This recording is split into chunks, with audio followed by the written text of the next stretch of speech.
Welcome to my high voltage hustle. Oh my god, oh my god, oh my god, oh my god, oh my god, oh my god, oh my god. You'll see me bid on my parts car.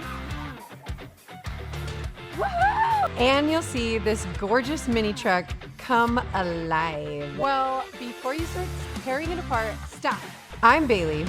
I'm an educator, builder, and DIYer. And in this series, you'll join me as I rip apart a Nissan Leaf and install its electric powertrain into a 79 Datsun mini truck. I've wired a lot of powertrains, but this will be my first EV swap from start to finish.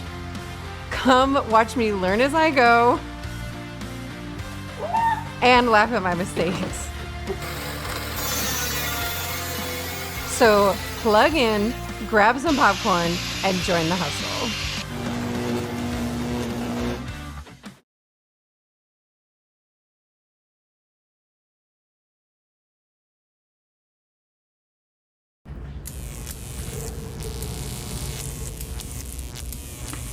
Hi, I'm Bailey with High Voltage Hustle, and I work in the EV aftermarket. So in this video, I'm gonna dive into what core 3 things should you be looking for when you're going to buy an electric vehicle parts car.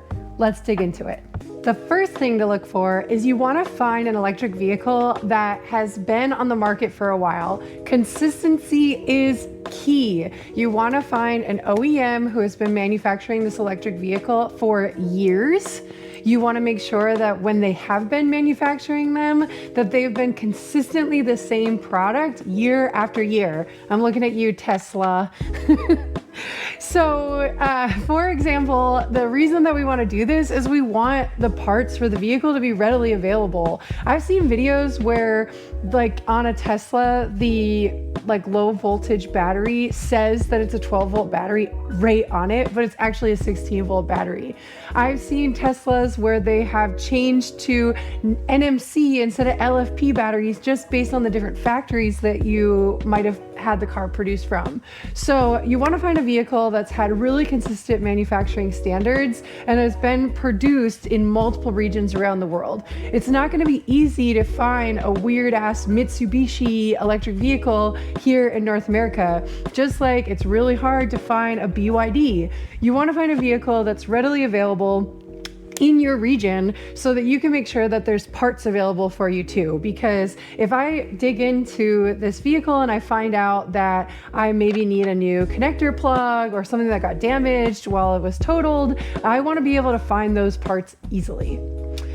This is why I selected a Nissan Leaf. So when I was digging into the Nissan Leaf, the reason that I was excited about it is because we've been manufacturing Leafs for a really long time.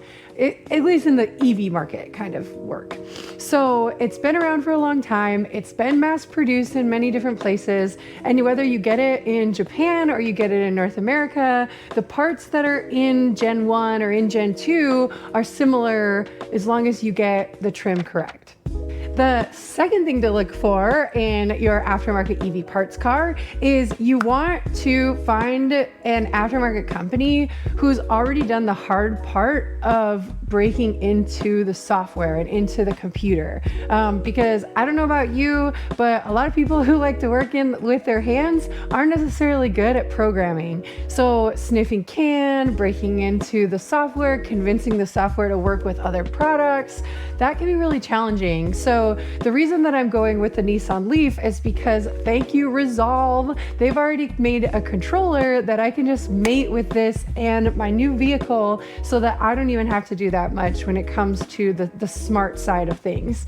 Similarly, Resolve also has wiring harnesses now, so I don't even have to do that much crimping, which is really exciting. So find a aftermarket distribution company who's already sniffed that can for you and figured out how to mate the software with other products. That's going to save you a lot of time and heartache behind the screen of your computer. The third thing to look for in an EV parts car is you want to find an active online community of aftermarket enthusiasts. So the reason I picked the Nissan Leaf is because there's Nissan forums, there's a Discord channel, there's people on YouTube who have already done this, and there are parts around for new aftermarket ideas, people pushing boundaries, people have adapter plates.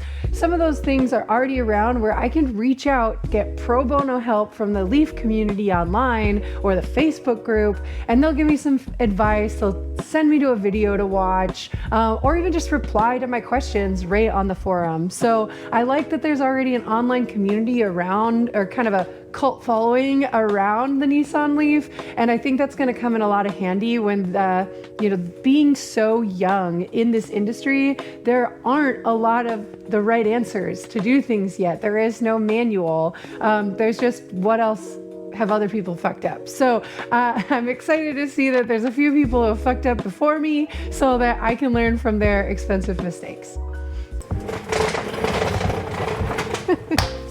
If you like this video, you should check out my video about the skills that'll prepare you for an EV aftermarket repower.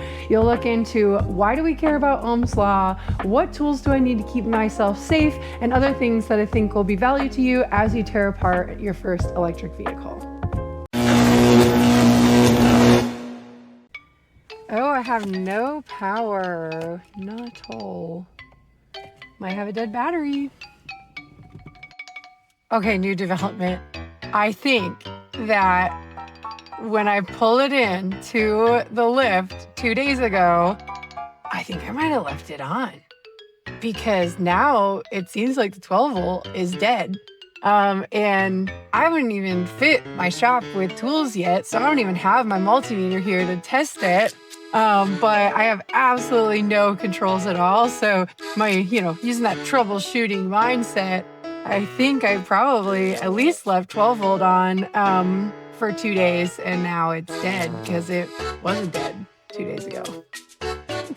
We learn with EVs, they're so silent, Could happen to anyone. Shit.